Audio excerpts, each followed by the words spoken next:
Sure. Goes. Hi, Megha. How are you? Top of the world, Moumita. How are you? I'm good, and it's a pleasure. Actually, I'm in fact seeing you and talking to you because it's the first time that we're ever meeting. And the way we are already connecting, I'm assuming our listeners will love this conversation. I So, think so too. first things first, Megha, since I also don't know you as such, I know you only through social media. Maybe a quick little introduction for Momita and her listeners today. Sure. So, Moumita, I'm, I don't know actually how to define myself. So, I always begin with saying I'm an author, but I think I'm going to do this differently. I think I'm a new mom, and that has been, I have a 14-month baby, and I think that's one role that's been defining me in the most beautiful ways. I've been a seeker from birth, and I think I've always sought, something bigger, something higher, something more in life. And I know looking at you, so have you. So, I think that defines me. And along with it, the work that I do and what gives expression to me and all the love that I really feel within me is that I write books and I also do film scripts. And I also train people to use the power of words to write books as well as, heal their lives. And I think words are very powerful, and used well, they can lead to a lot of transformation within and without. So that's what I teach them. And I also am an educator, and I felt that why were we missing, in fact, everything that you talk of on your podcast, things like being authentic, being yourself, being true to who you are. Why is it not taught as a subject in school? And I'm someone who doesn't like, I don't like being sad or mulling and, why. I feel like either do something or drop the thought. So 12 years ago, I decided to do something. And currently, we've touched more than 150,000 young lives, where we have a period itself called WOW, where you're not studying a subject, but you become a subject. And you learn how to be your authentic self wherever you go, among other things. And to me, that's what I do. And yeah, it's a beautiful life. So you will hear me telling wow a lot in this 30 minutes conversation. I love the way you start. You kept everything aside, and that's what authenticity is all about. It's what you feel in that moment, and the way you introduced yourself, 14 months, your congratulations to you. Thank Uh, you. so as you embark this new journey of motherhood, I'm sure you have come across authenticity earlier in personal life, professional life. So if you have to explain it in the way Megha sees authenticity, what would that be? I think it's really just being true to myself and what I'm feeling or what I'm thinking or how I'm expressing in every moment, because there's no, Gandhi said that one of the most beautiful ways to live life is to live integrated, where your thoughts, mind, and your action is always aligned. And that's somehow been my way of life. And it's just that, probably when I was younger, I used to come across very rude. I'm sure all authentic people at some point are, misconstrued to be rude or too straightforward or too direct. And I've been all that and kind of retaining who I am, and yet also learning to be a lot more sensitive to the environment, I think is now my definition of authenticity. It's not just about being ruthlessly yourself, that way a murderer can say, I'm being authentic and I want to kill someone. So I think authenticity is about being true to yourself and also being sensitive to the environment. So I think my own definition of authenticity evolved from being a very ruthlessly authentic person to being someone who's a lot more conscious of the environment and yet strives to completely be herself, if that makes sense. I guess it does because, in some earlier episodes, some of my guests did touch upon, and in fact, that was a question like, how do you balance being rude and being authentic? Because authenticity is not being blunt, authenticity is not being saying whatever you feel like. It's also Yeah, respecting the person in front of you. I being exactly. authentic and you being authentic, we can't be rude, right? Then who is listening? We need to Yeah. coexist. I think perfectly put across something that you're true to yourself. Would you remember any episode where you were like brutally authentic and you felt very happy with yourself? I think several, and I mean, to not go back too much in the past, but like this morning, um, it's a lot of good is coming my way from all directions, and I'm honestly very blessed and very, I'm taking it with both my hands open. At the same time, managing it all, we sometimes only talk of managing struggles, but we don't talk about also managing success. It's like when everything's happening at one go, sometimes to make sense of it, to keep yourself grounded, to, focus on what's right and what's good at the right moment is also tough. And I think I'm going through that phase where it's really beautiful with a lot of hard work. Things are finally opening up and everything's opened up at one go. It's like flooding. So, and I have a baby, and I'm very clear that she's the top priority among all this that's happening. And so I just had a small meltdown with my husband where I was just telling him, Arun, his name is, and I was just like, I think I need help. Like, I just need help, not in terms of like he's a great dad and he'll like completely, cooperate, everything, all that. But I was like, once in a meanwhile, just come and like hug me and don't ask me how's the baby. Just ask me how am I. Once in a while, just come and like knead my shoulder. And I cried. And it was such an authentic and such a beautiful moment. And he was luckily very, kind about the way he took it and received it. But I just realized, why should we women so often feel that we have to do it all and feel so guilty about asking for a little for ourselves? And I don't know. I felt very beautiful after the whole storm blew over. So I think that was, yeah, That's awesome because I think with authenticity comes courage, and asking for help or asking something that I need is being authentic. And at the same time, a lot of us don't, start thinking what will the other person feel. And thanks for sharing that candid moment, and wish all the best to the new parents together to support each other. I think my son is absolutely. 17, so I can understand what you would have gone through, because those moments somehow the father also feels a little lost. What do Yeah. we do actually at that moment? They are supposed to take care of the mother. I think Yeah. that's an I think that, amazing, yeah, yeah, let's have amazing. a, like, I want a shots of this. Team, if you're listening right now, it's like, we need this. That's exactly what they're supposed Yeah, to do. Let yeah, the dads take care of the moms. The moms will take care of everything else. exactly. Exactly. And that brings me to the next question, and in fact, it goes very hand in hand, authenticity and vulnerability. And Yeah. as professionals, as women, as men, somehow there is some mindset that we have that being vulnerable is not safe. So, what Yeah. has been your take on it, or how do you think people can manage that moment? How proudly you're talking of the meltdown, like it's okay, it's just gone, okay? Yeah. Not everyone is able to do. So, what Yeah. would you say? Actually, I think, Momita, because I work with so many people, and like, I have these, I call them the wowers, the people who are doing the online workshop, and I get to meet and interact very intimately with a lot of people across the globe, and a lot of them are very, leaders and things like that. And what I've come to realize is that the people who are okay to be vulnerable and are just so much happier and actually much more trusting and actually much more peaceful than the ones who aren't.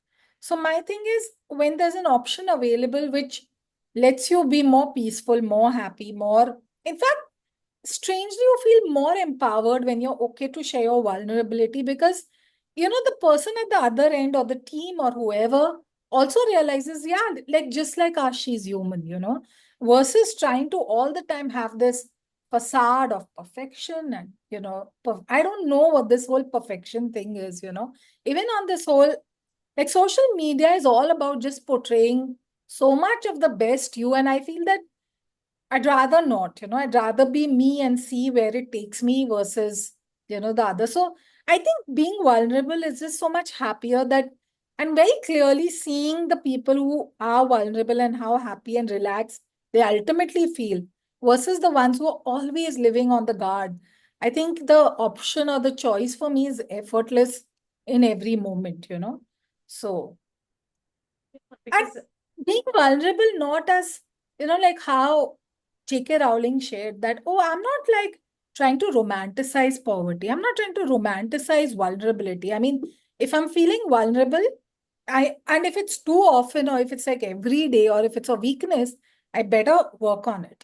So it's not like I want to romanticize feeling vulnerable, but someone who's most of the times pretty strong and dealing with life in a happy, peaceful way and has some meltdowns, I think that's perfectly healthy and human. I like the clarity that you bring in, because sometimes it could go into being a victim card also. So we don't Yeah. want to get into being there. And two, three things that I hear you say. One is be yourself, and second is, I know it's okay to be. You don't have to always reach the peak. At times you need support. I guess that's very important. Where I am heading into, Megha, at this point is, uh, I'm sure as good moments you have come in moments where you have been vulnerable or you have been authentic, and the environment or the people around you have not been able to understand or behave the way you thought they would. So, would you like Absolutely. to share such an instance, and what made you swim through it? I think that will Yeah. really make the difference. So it was a very tough moment, actually speaking, because I found out like I have very few people who I feel are very close to me. It's not like I'm friendly with many, but I have a very intimate inner circle and I like it like that. And within that, I'm like literally super possessive in terms of and protective. And I want to be there for them all the time and I want them to be, I mean, we're like, it's like a dog, like you just guard that space. I'm like that in that with those few people. And in that, I found out about two people who are very close to me who were gossiping about me and talking a lot of really, I mean, downright nasty stuff. And like all the while, like literally, the strange thing was like there's a group and they're saying all good things. And on the back, in that same moment, they're having a back chat. Okay. And I found out about all of this. And it shook the core of me because I'm a person who really works on trust and on whatever, and I felt so like cheated and I didn't know what to do. And I think the only thing I could understand is like to absolutely confront them and ask them, boss, what's up? And I did that. And the way that they boomeranged on me for was like, I felt I'm the one who's made all the mistakes, and I felt really bad about it. And this obviously stretched on for almost a month. And these are people who are really very like, you can't even avoid them because anywhere I go, they'll be there. And so it became a very nerve-wracking situation for me. But I think what helped me to really swim through is that, there's this, I follow a guru called Mahatria, and he's from Chennai, and he has this one quote, okay, which has been like somehow imprinted in my mind, which says that life will only give you an experience that is needed for your evolution. So that somehow stayed with me, that why did this incident happen? And I've never spoken about either of them, forget, to each other, even to like my own husband or anyone. So I couldn't fathom why would I go through something which I've not I seemingly done. And then I was like, you know what, there's no point in asking these stupid questions, because as if God will come and give me a, by the way, in 1982 you would have done, so sometimes I think we waste a lot of time in questions which are not going to find any answers. I think the way I really made my peace was that I felt that, they are who they are, they've done what they have, but there's also so much beauty in them. We've also been together for years, and there's been times where unconditionally they've stood. So let me assume that this is a part of them. Can I take a little step back? Okay, so maybe they are not that inner circle, but they're still in my circle, and I'm there for them, they're there for me. And I think over time we all just eased into it, where, if let's assume relationships were a complete solar system. There was a time where they were my Mercury. Now they are my Earth. So it's like from Mercury, they took a few steps back, they become Earth.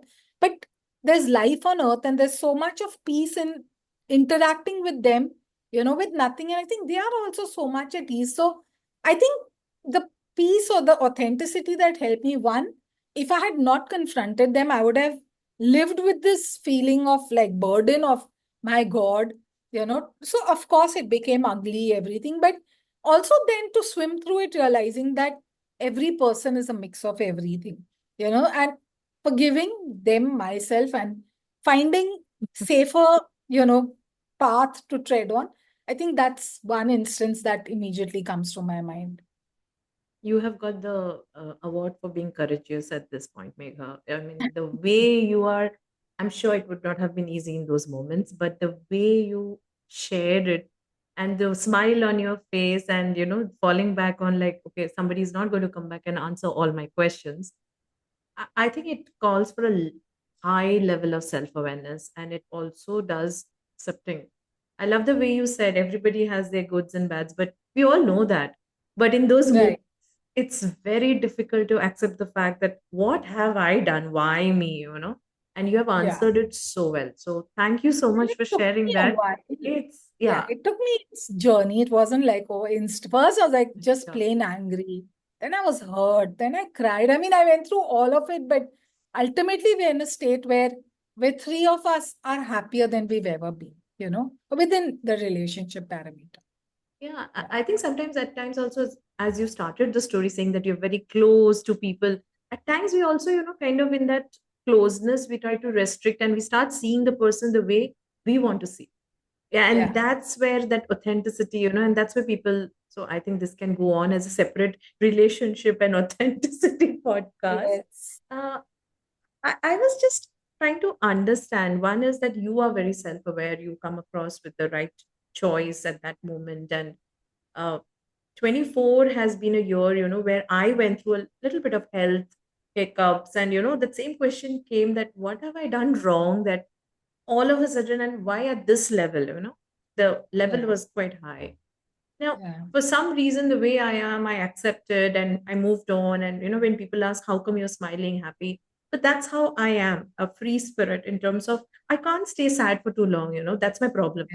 Even if there is Yeah. something I can't behave like that. I have to look at Absolutely. happiness and light. So, Yeah. uh, Megha, when people are not able to see this, and since you have been really see and interacting with so many people in diverse fields, Hmm. what are few things, maybe one or two things that people can do to see that light in that moment? I think when you root yourself and anchor yourself in gratitude, so I've had tough experiences. I mean, when I was very young, my mother was diagnosed with cancer, and we've had like cancer in our family for 15 years, and we've had miracles around it as well, and a lot of things. So I've grown up seeing it's not like always been a perfect life or what seems to be a perfect life to a person, but I think what's really helped is that you have to ground yourself in gratitude, because no matter how much wrong one area of your life is, there's enough good happening, around and whatever. And if you just open up, like, either you see it as 5% of my life is not okay and 95% is, or you hold that 5% so close that it kind of drowns that entire 95%, So it's like there's this remote, and, I hold it here now, I can't see anything. Yeah, I hold it here, it's just a remote, right? yeah. So I think that's how we need to learn to see our problems, and that's what would make a big difference. And that's what's helped me to sail through. I also believe, Momita, that when it's really drastic, especially health and life and death and things like that, because I've been through that and I know what it feels like. I think it helps to have a faith which is beyond your human judgment. Like, for you, it could be Krishna, it could be Ganpati, it could be Jesus, it could be Allah. It doesn't matter what that name is. What really matters is to be having someone where you can believe, like, what, he'll pull me through, because sometimes you yourself are not enough unto yourself, and we all need something bigger and higher. And if this whole universe is running by someone's energy, there must be something, right? Yeah. Like my house runs on my energy. I know what breakfast, land, whatever, whatever. So if this whole universe is running, Yeah. there's definitely something beyond me. And I think to be humble enough to recognize it and to leave it to that force also, I think helps you to find a lot of calm in the chaos. Yes, the gratitude bit, and now, being humble, the faith, and I mean, recording an episode during the Kumbh Mela time where people are Yeah, just going and surrendering. I think there's also, I see the power of being surrendering yourself, in that moment. I love the yeah, remote example that you give, that, if you really hold it, you will definitely sink. But the moment you yeah, detach, I mean, the yeah, word that came the way you showed me the remote was, can I detach myself from the situation? And that's how, kind of, I wouldn't say I will go and, become successful at that moment, but I'm grounded. At least exactly. I don't sink. I am Yeah, able to come back with added energy. And being authentic, and especially as I mentioned, since I'm a coach and I'm a facilitator, I interact with a lot of leaders who are like struggling, literally struggling to be authentic, because at times when they become too authentic, they are taken for granted, or when they are trying to put up a facade, then they are not approachable. So what would be your advice for them to strike a balance of, where should they stop, where should they start, and where should they continue? yeah. So in fact, there was this time I read this interview of Shah Rukh Khan where he said, he's like, I'm acting all the time. Like I'm all the time an actor. Sometimes when I'm with my daughter, just helping her wear her socks or shoes, I actually wonder, am I acting or am I really just feeling that love? And I think that was so beautiful, and I think I think how people are going to respond to your authenticity is a lot about them and their journey. And I think what we need to know is, what is my journey? Like, if my journey is to be completely myself in every moment, I don't want to move away from it for someone else, be it a team, be it a corporate, be it anything. Whereas if my journey is that, okay, I want to do 100 crores, suppose for a corporate leader, and now I'm ready to become, do whatever it is to get there. Even if he has to be unauthentic, it's about what is your north and where are you going, right? So for me, everything comes or makes sense when I'm authentic. So if a leader really feels that way, I think he'd have to be authentic even in, tough situations and happy situations, and he would just have to be that. But if he's someone who is okay to change, but that comes at a cost that everyone, the beautiful thing is that we all know when someone's not being authentic, Yeah. you know, as if you can really pass off, right? Like, and how long? Like, I think unauthenticity comes with a, timeline, because it's an atom bomb, it will burst. So I think authenticity is a safer and better option. Sorry, I don't know if that's the answer, but I've personally always felt that. I guess the new generations, Gen Z and then Alpha, as you see, they are more straight. They are more, maybe X and Y at times have issues, should I or should I not? Uh, but what you're saying, I completely agree with it. It's always much more easier being yourself than putting up. Because Yeah. as you know, the facade will break, as you rightly say. And Or it that's shows up in something, your body yeah, as health issue at some point, and I don't think you're worth me having cancer. Like, let me yeah. just put it like I want to say something to, and I just don't say it, and I keep on brewing, and one day I get cancer. I'm like, boss, were you worth that much? No. So for me, this is very straight, because I've seen my own mom. I'm very clear that, boss, you are not worth me having cancer. No, no one. Touch wood. I mean, I guess very lightly you're saying this, but how deep is that in terms of, uh, being yourself, being able to say, and these days we say that whatever it is, say it. You don't want to, otherwise you know what's happening in the environment. So, and this is going back to where, my coaching practice is in the area of discovering the purpose. And I love the way you said it depends on what the leader wants, what Yeah, is his compass taking him, what is his, and for him that's authentic, and in one of our episodes, one of our guests had, I remember that also, where he said, you authenticity is how you define. So if you are absolutely. able to sleep, it's Yeah. not honesty. We are not talking of Harishchandra here, because all of us have some responsibilities, have some, and I think you reminded me of that episode. So coming back again, and maybe, a few more minutes left, I was just trying to understand if you could tell in your experience, somebody who's trying to be authentic, for some reason he or she has had an experience which has not gone well, and she's trying now to come back and be herself and be authentic, what would be maybe 2 3 steps that she could do, so that she's able to regain and start again? I think the main thing is the question that are you being authentic for the world? Are you Mm, being authentic for yourself? Because if it's for yourself, then anyway, the world's going to sometimes love you for it and sometimes not love you for it, So you're not coming. I think one of the most tiring things in the world is trying to please everyone. It's so tiring and you never end up succeeding. So I would just say that you be yourself, and in that there'll be so many who love you for who you are. I'm sure you go through it, Momita. And there are few who'll always have something against you. How much ever you can remove your kidney and give it to them, but they'll be like, यार सिर्फ kidney दिया. ऐसे लोग भी होते हैं दुनिया में कि यार ये कुछ नहीं दिया हमको. तो ठीक है, नहीं दिया, मैं इतना ही कर सकती हूँ. So I think I found a lot of peace in this sentence that I can't please everyone. So let me be my best me. At least let me stay pleased with myself. And along the way, if there are enough who also join forces, nothing like it. It's like that. And I think one step that you have to really go through is making a lot of peace with who you are. Because authenticity comes itself when you know who you are. If you know who you are, you can be who you are, right? I think a lot of people struggle with knowing who they are itself. So, and yeah. for lifetimes, not like, I'm not talking about youngsters, I'm talking about whatever, like really, really, an 80-year-old also where they still don't know who they are. So I think you have to take time out to really understand who are you and are you living your truth? And if you are, I think it gives you enough of that Atma Shakti or that soul power to actually deal with all the things that come along the way. And see, we're talking of challenges.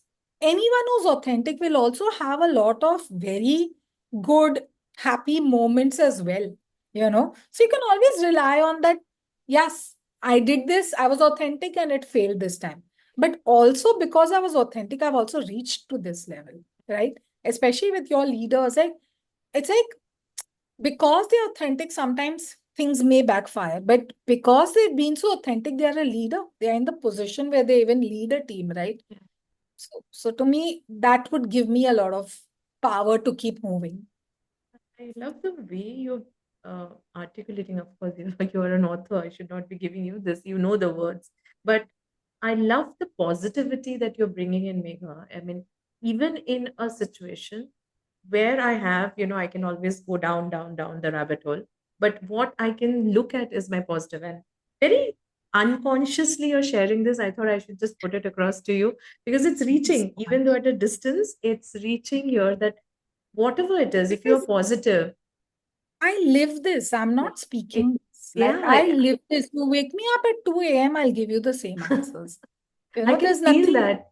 Yeah. Yeah. And that's why I wanted to highlight this for my listeners because they will be listening to you, but I can see you also with it. So obviously, I'm seeing that. So that leads me to two little questions. One is maintaining my authenticity in this fast, ever growing world, which is like everywhere technology, social media. Because what you mentioned, who are you? That's exactly my LinkedIn post today. That if I discover myself, I have done 80% of my journey. Like who am I? What do I want to do? If I'm able to answer these questions. And that's why, so social media and authenticity, what is your take on it and how does one behave there? I'm so glad you asked this because I've had a lot of transitions and I'm also embracing a lot of things. So, for example, I've been an author and I write a lot about self help, about God, about very deep issues. Okay. And all this while I've been publishing in some of the best magazines. And as you know, most magazines now are, terminating their print versions at least because they're not able to sustain it. So suddenly I have all these realizations and I don't know where to share it. And social media has actually become a platform where at least I know I can express, right? What's the point of having it all within me? So instead of that whole long length article that I would have written, I'm actually recording 30-second reels. Wow. Okay. Wow. And with what my team's telling me. And initially, I felt like so horrible about it because I was like, yeah, how can you bring down what I'm feeling or thinking in a 30-second reel? And, my so I'm a very Gen Z, digital girl. And she's like, I will add this hashtag. This doesn't work, Megha. This, and she's like, all the time after my life. And I'm like, yeah, what have I brought myself down to, And literally, I was in a very mixed association. I was like, should I even do this? Like, to hell, let those insights die within me. But I'm not okay to record these 30-second reels. And what is this? What are we doing? And then one of those nights, I was just like, in my meditation, my calm, I just asked myself, like, what's your intent? Okay. Yeah. And I realized my intent is to take whatever I'm thinking or feeling or experiencing to the world to make their life better.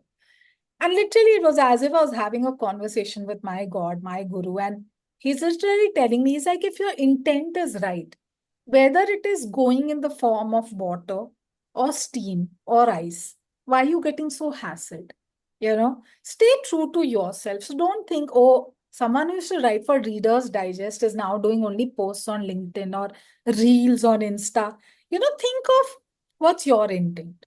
And I think that gave me so much peace, Momita, because I realized that I have to embrace technology. The truth is, those magazines don't exist anymore. The truth is, I can't go on expecting to write a huge fat book and expecting everyone to read it. Attention spans are dwindling. If my intent is to reach out to the world, and right now they are wanting a banana versus a strawberry, let me give them that banana and not that strawberry. Right. My intention is to give you nutrition, right? Let me give it the way you will take it. So I Perfect. think that's given me so much peace that let me embrace the tools, but let me stay true to my intent. Wow. I love the examples that you bring in, and talking And I about. don't know how they're flowing. That's a lot to do with you because when I'm in a space which is very non-judgmental and very friendly, the best of me comes forth. And literally, I'm zapped at the examples because it doesn't always come like this. So, and Wonderful. I don't know your questions at all. You know that. In I fact, mean, we you're not don't even know each other, saying, right? Like just meeting for the yeah, first time. yeah. I told you before, right? Just when I said hello, that this is going to go well, and I'm so happy. We are at the last 2 minutes. Megha, maybe a quickly one little suggestion that you feel people in their authentic journey should definitely do. Um, Stop trying to please the world.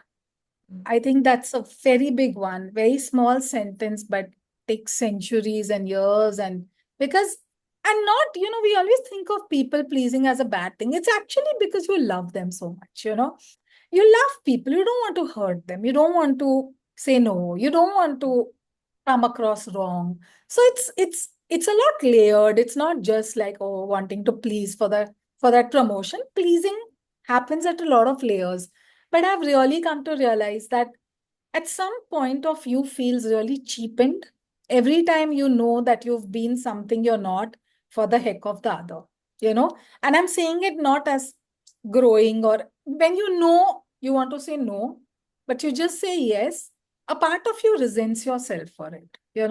And I don't think that's a healthy setup to be in. So I think I'm really either become that much more compassionate where you can say yes, that's great. Yeah. So that's the journey I'm on where I'm like, can I just embrace more people with my love, and let it happen naturally versus me feeling something and not and behaving another way.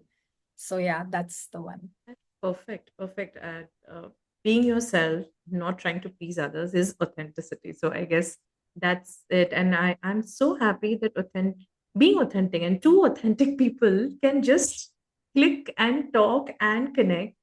It's been Absolutely. an awesome pleasure, Megha. But we're Lovely. taking this offline. So I'll share my number and please Yeah, let's connect. connect. It's wonderful knowing you, and thank you so much for your time. And I'm Thank you. sure my listeners would love this. This is going to go as season two, first episode. It'll be published in March. So watch out for Love that. We will connect offline for sure after this. And Yes. all the best and loads Thank of you love to the so newborn, much. the new daughter. Thank And you. what have you named her? I didn't ask her name. Her name is Athyasa. Atyasa. Atyasa, which means Okay. excited to be alive. Wow, that's an Yeah. And it amazing name. also means the wanderer. So Oh she's like wow. a wanderer. So yeah, that's her. God bless. God bless. And